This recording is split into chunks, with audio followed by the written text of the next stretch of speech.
Why you feel lonely even when you're not alone. You can be surrounded by people and still feel completely alone. Maybe you're in a full room right now, or you remember being in one last week. People who know your name, people who'd call you a friend if you ask them. And underneath all of it, a quiet that has nothing to do with how many people are around you.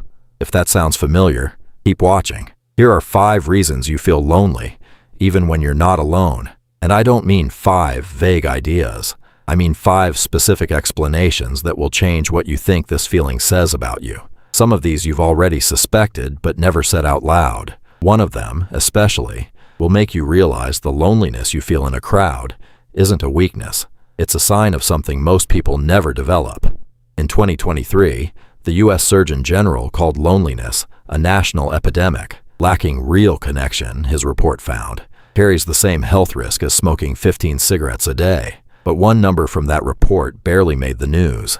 Nearly 3 in 5 Americans say no one truly knows them. Not that they lack friends.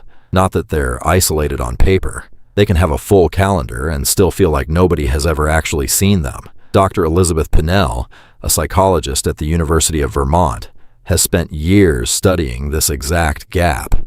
She calls it existential isolation, feeling alone in your own perception of reality, even while someone is sitting right next to you. Here's what her research keeps finding. This kind of loneliness has almost nothing to do with how many people are in the room. It has everything to do with how much of the real you ever makes it into that room. Truth 1. The version of you that shows up to most rooms isn't actually you. Psychologists call it expressive suppression. Simple idea. You quietly dial back what you're really feeling or thinking, so social situations go smoother. You've done this more than you realize. You match the room's energy instead of bringing your own. You edit out the comment that would have taken the conversation somewhere real, because tonight didn't feel like the night for that. A 2025 research review found something worth sitting with. People who consistently suppress what they actually feel are far more likely to end up lonely, not because nobody's around, because the person in the room is a curated version, and some part of them knows it. Think about the last event you went to. How much of what you actually thought did you say out loud? How much did you notice that nobody else mentioned? That gap between what you feel and what you say doesn't stay small. Over years, it becomes the distance between you and everyone around you. You're not lonely because people aren't there. You're lonely because the full version of you rarely is. The loneliness in a crowd isn't about who's missing. It's about how much of yourself you left at the door. Truth 2. Your brain genuinely processes the world differently. This isn't a metaphor. A 2021 neuroimaging study found that lonely people show measurably different neural activity when processing the exact same social information as people around them. Same room, same conversation, different experience entirely. You pick up on things others miss. You're still sitting with the implications of something someone said 3 minutes ago while the room has already moved on. Writers at Psychology Today and Forbes described this in 2026 as cognitive asymmetry, a mind running at a level most social situations simply weren't built to reach. And when a mind like that shows up to a conversation designed for a different frequency, the result isn't arrogance, it's isolation. You're not being difficult. You're running a more complex process in an environment that was never built for it. You don't feel alone because you're outside the room. You feel alone because your mind is somewhere most rooms have never been.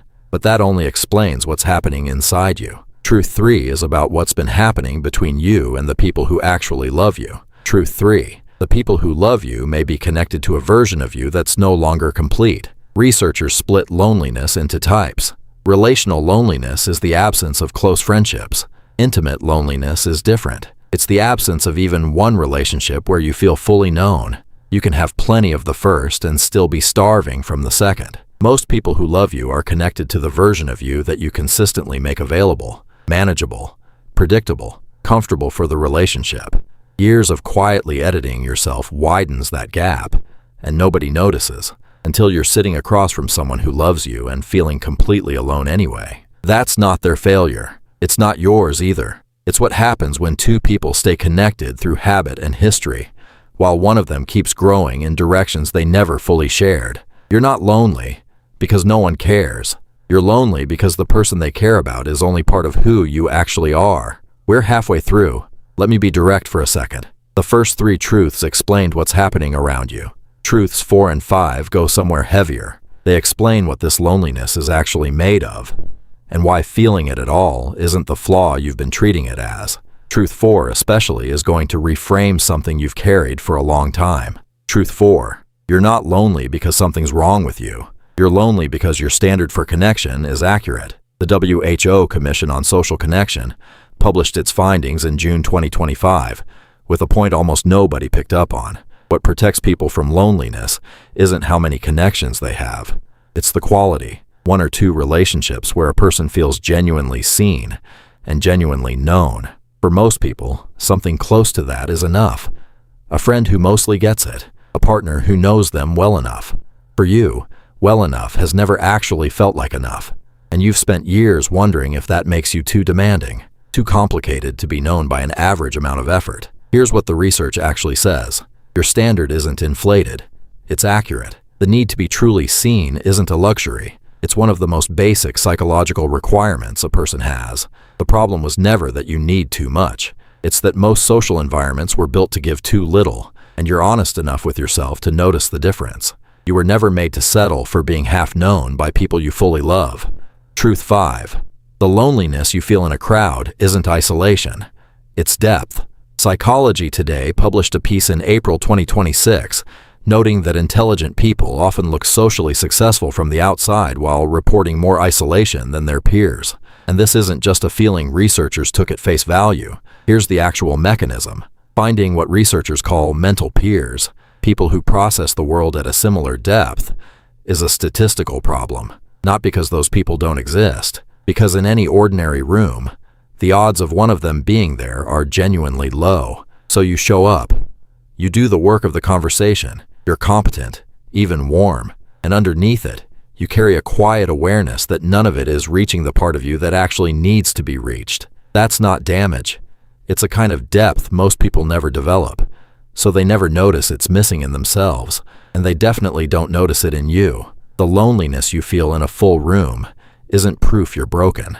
It's proof you require something real, and you've never been able to fake being satisfied with less. The loneliness you feel in a crowd isn't emptiness.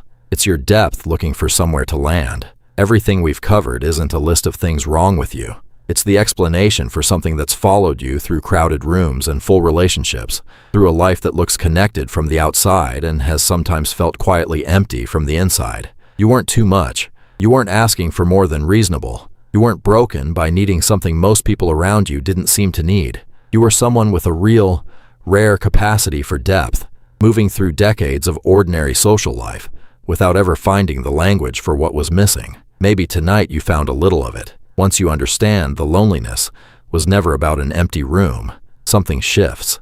Not because the right people suddenly show up, because you stop treating the ache as proof something's wrong with you and start recognizing it for what it is. A signal from the deepest part of you, still there, still intact. You were never lonely because you were too much. You were lonely because most rooms weren't nearly enough. If you've spent years in full rooms feeling quietly alone, wondering what that said about you, I hope this gave you something solid to hold on to, not just information, understanding, the kind that doesn't need the room to change before it becomes true. It starts in the part of you that already knew something real was missing and never stopped looking for it anyway. You were never the problem. If this landed, if even for a second you felt genuinely understood, subscribe.